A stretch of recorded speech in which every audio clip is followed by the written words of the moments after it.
বর্তমানে যে রাজনৈতিক বাস্তবতা, সেই রাজনৈতিক বাস্তবতায় মাঠের যে সকল স্লোগান রয়েছে, রাজনৈতিক স্লোগান, সেই রাজনৈতিক স্লোগানের মধ্যে একটি ধর্মীয় স্লোগান, এটি এখন আলোচনা, সমালোচনার কেন্দ্রে চলে এসেছে। প্রত্যেকটি রাজনৈতিক দলেরই আলাদা, আলাদা একটা স্লোগান থাকে। দুনিয়ার মজদুর এক হও। বামপন্থী যারা রাজনৈতিক দল, তারা এই স্লোগানটাকে তাদের প্রাইম স্লোগান হিসেবে বা প্রধান স্লোগান হিসেবে তারা ব্যবহার করে। আওয়ামী লীগ জয় বাংলা, জয় বঙ্গবন্ধু, বাংলাদেশ জিন্দাবাদ, এটা বিএনপি ব্যবহার করে। এইভাবে প্রত্যেকটি রাজনৈতিক দলেরই আলাদা আলাদা স্লোগান রয়েছে। জামাত এবং ইসলামিক যে অন্য সব দলগুলো রয়েছে, অল ইসলামিক পার্টিস, তারা নারায়ে তাকবীর, আল্লাহু আকবার, এই স্লোগানটিকেই তাদের পলিটিক্যাল স্লোগান হিসেবে ব্যবহার করে। কিন্তু আবহমান বাংলায় নারায়ে তাকবীরটি এটি কোনো রাজনৈতিক স্লোগান হিসেবে আমি অন্তত ৭০-এর দশকে, ৮০-র দশকে দেখিনি। এই দুটো দশক মানে ২০ বছর টানা আমি বলতে পারি আমি দেখিনি। এখানে it's a one sort of inspiration, মানুষকে উৎসাহ দেওয়ার জন্য, কৃতজ্ঞতা প্রকাশ করার জন্য, মানুষকে ঐক্যবদ্ধ করার জন্য ইন জেনারেল নারায়ে তাকবীর যে শব্দটি, এটি সার্বজনীনভাবে আমাদের আবহমান বাংলায় ১৯৭০ থেকে ১৯৯০ পর্যন্ত ব্যবহৃত হয়ে আসছে। এটি কোনো দলের তাকবীর নয়। যেমন দেখা গেল একটা বিয়ের অনুষ্ঠান, একটা পুরস্কার বিতরণী অনুষ্ঠান, একটি স্পোর্টস অনুষ্ঠান, যেখানে মুসলমানরা সংখ্যাধিক্য, তো একটি মাহফিল, বিয়ের অনুষ্ঠান হলো বা অন্য কোনো ধরুন জলসা, তো সেখানে যিনি বক্তব্য দিচ্ছেন তার বক্তব্য দেওয়ার সঙ্গে সঙ্গে মাশাল্লাহ, সুবহানাল্লাহ, আল্লাহু আকবার, এই শব্দগুলো আমাদের কৃষ্টি এবং কালচার, যেটিকে তাহাজিব তমদ্দুন বলা হয় উর্দুতে। তো এগুলো আগে ছিল না, কিন্তু কবি নজরুল মানে আমাদের এই বাংলার সঙ্গে উর্দু, হিন্দি, ইংরেজি, ফার্সি এমনভাবে মিশিয়ে দিয়েছেন যে কোনটা যে আরবি, কোনটা যে বাংলা আর কোনটা যে উর্দু, এটা বোঝার উপায় নেই। এই যে সংস্কৃতি, তাহাজিব এবং তমদ্দুন, এটার একটা অঙ্গ হয়ে গেছে, বাঙালির সংস্কৃতির অঙ্গ হয়ে গেছে আল্লাহু আকবার, নারায়ে তাকবীর।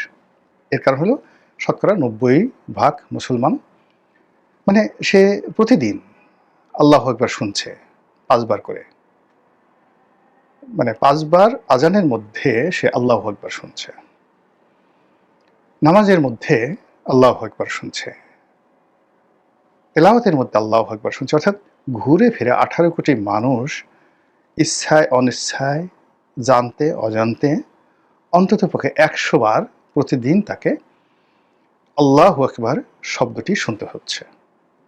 আমাদের এই সংস্কৃতির কারণে মাইকে আজান হচ্ছে, মাহফিল হচ্ছে, গ্রামে কোনো একটা অনুষ্ঠান হচ্ছে, তারপরে মসজিদে যারা যাচ্ছে তারা তো আরও অনেক বেশি, মোর দ্যান 100 টাইমস সেজদার সময়, রুকুতে উঠার সময় আল্লাহু আকবার যে শব্দ, এই শব্দের সঙ্গে তারা শুনছে। ফলে এটা এরকম রিদম তৈরি করেছে মানুষের মনে।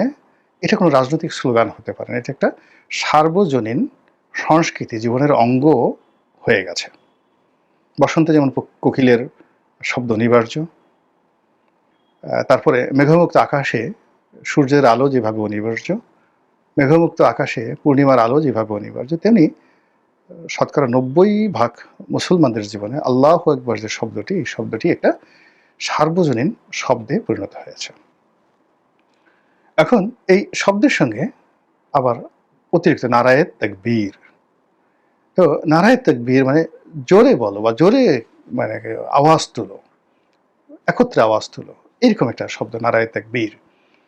তো এই তাকবীর মানে আপনাকে যে কোনো একটা বিষয়ে ঐক্যবদ্ধ হওয়ার জন্য বলতে বলা হয়েছে যে এই জিনিসটা বলো, আহ্বান। কি সেটা? আল্লাহু আকবার, আল্লাহ মহান, আল্লাহ এক, আল্লাহ অদ্বিতীয়, আল্লাহ সর্বশক্তিমান। এটা ছিল প্রথমত মুসলিম কৃষ্টি কালচার, এবং মুসলিম কৃষ্টি কালচারের সঙ্গে এই শব্দটি বাংলা হয়ে গেছে এখন। মানে আপনি যদি বলেন অনেক মানুষকে, তারা আল্লাহু আকবার জানে না, বাংলাদেশে এরকম কোনো মানুষ নেই, কিন্তু আল্লাহু আকবার নিয়ে যদি আপনি বলেন যে আল্লাহ তো আরবি শব্দ, আল্লাহ অর্থ কী, আকবর শব্দের অর্থ কী, কেউ বলতে পারবে না। খুব অল্প মানুষ, হাতে গোনা খুব অল্প মানুষ এটার ব্যাখ্যা দিতে পারবে। কিন্তু বাংলা ভাষাভাষী, এমনকি যারা পাহাড়ি রয়েছেন, তারাও এই শব্দটির সঙ্গে পরিচিত, এবং এইভাবে বাংলাদেশের অন্য কোনো শব্দ, মানে আল্লাহু আকবার যে শব্দটি, এই শব্দটি যত বেশি শোনা হয়, যত বেশি বলা হয়, আর যত বেশি উচ্চারিত হয়, বাংলাদেশে অন্য কোনো শব্দ এইভাবে উচ্চারিত হয় না প্রতিদিন। এমনকি যদি আপনি বলেন মা, বাবা, খাবো, ভাত, এই শব্দগুলো আল্লাহু আকবারের মতো প্রতিদিন এইভাবে 18 কোটি মানুষের সামনে এত উচ্চারিত হয় না। তো যেই জিনিসটি আপনার জীবনে সবচেয়ে বেশি উচ্চারিত হয়, বেশি ব্যবহৃত হয়, ওটা আপনার জীবনের অঙ্গ, সংস্কৃতির অঙ্গ, সাহিত্যের অঙ্গ, ওটাই আপনার জীবন।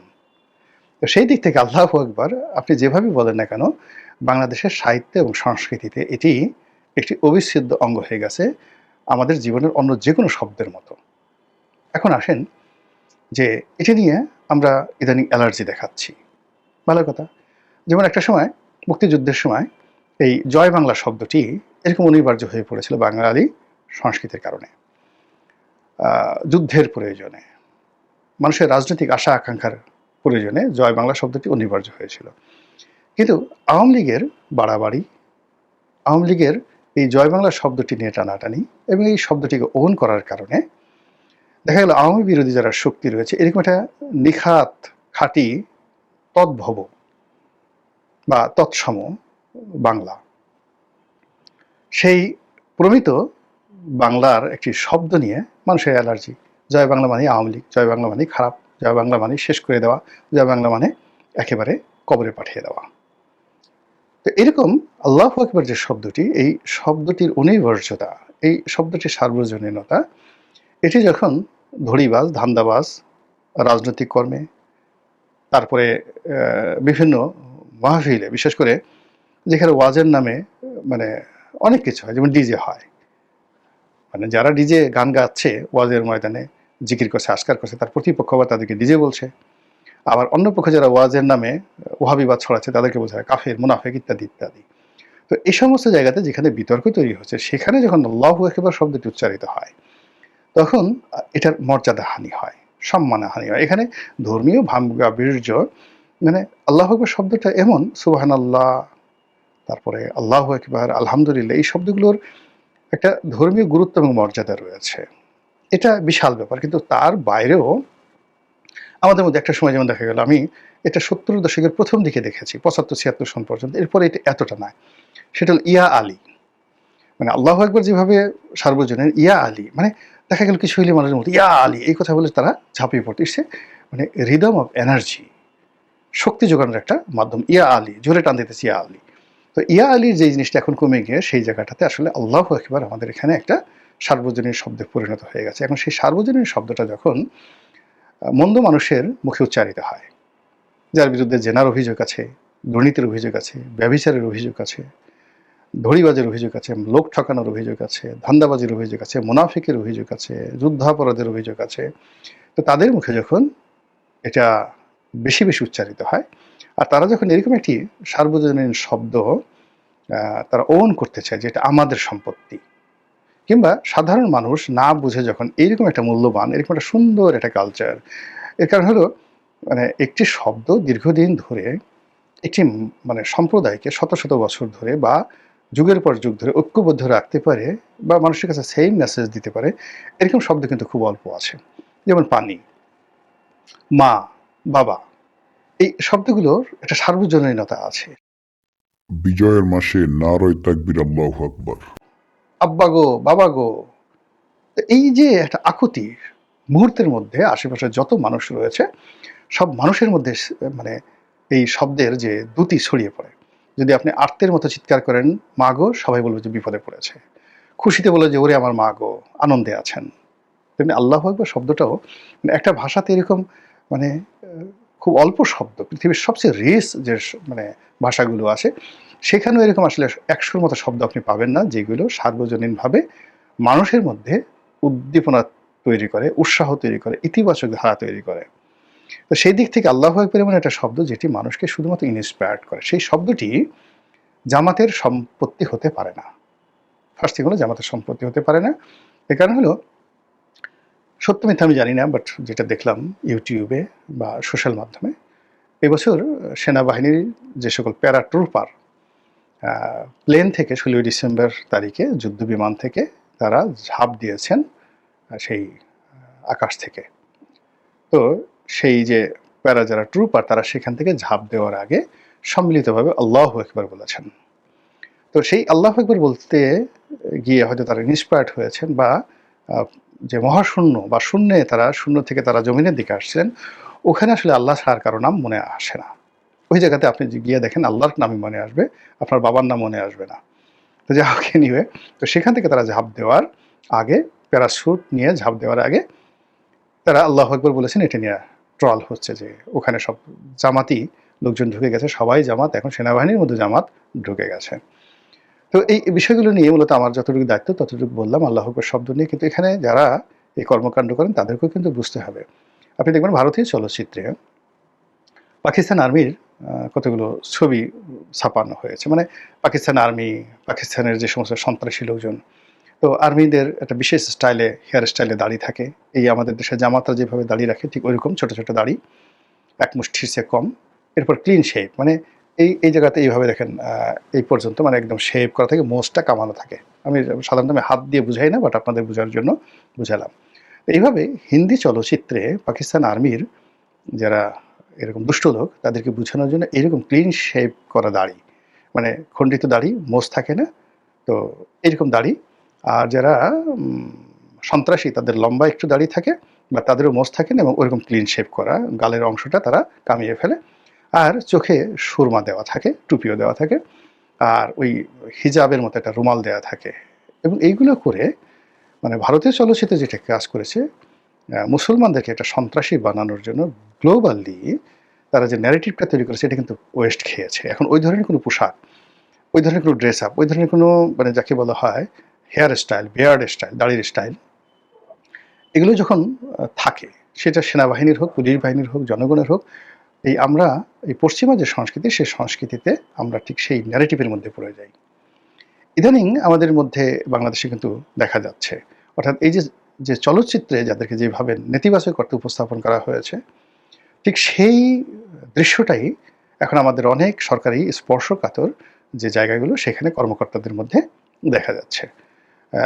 মেয়েদের মধ্যে অনেক হিজাব পরা দেখা যাচ্ছে। এখন আপনি প্যান্ট পরবেন, একটা মেয়ে প্যান্ট পরার পরে আপনার মানে মেয়েদের যে জিনিসগুলো তাদেরকে পর্দার মধ্যে রাখতে বলা হয়, সেটা ছেলেদেরও, মানে ছেলেদের বা মেয়েদের যে অংশগুলো মানে যাদের অপোজিট সেক্স, মানে আমি যদি পুরুষ হই তাহলে নারীর ক্ষেত্রে, আর আমি যদি নারী হই তাহলে পুরুষের ক্ষেত্রে যে পর্দার কথা বলা হয়েছে, সেই পর্দার মধ্যে কতগুলো অর্গ্যান রয়েছে, সেক্স অর্গান।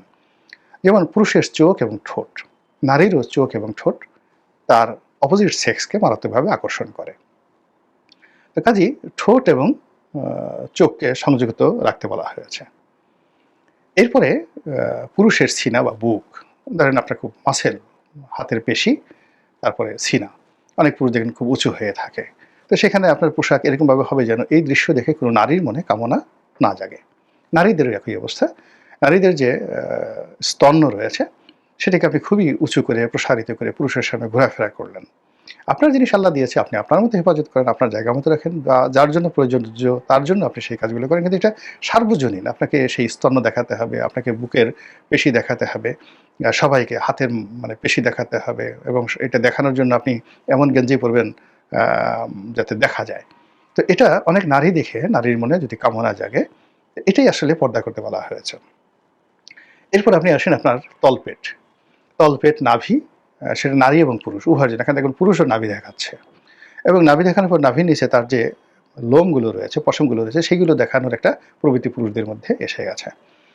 তারপর নিতম্ব দেখানো, পুরুষ পিছন দিক থেকে ছবি দেখাচ্ছে, নারীও নিতম্ব দেখাচ্ছে।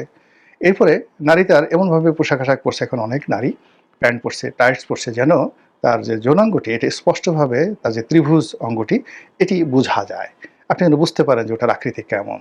এইভাবে নারীরা তাদেরকে প্রদর্শন করছে।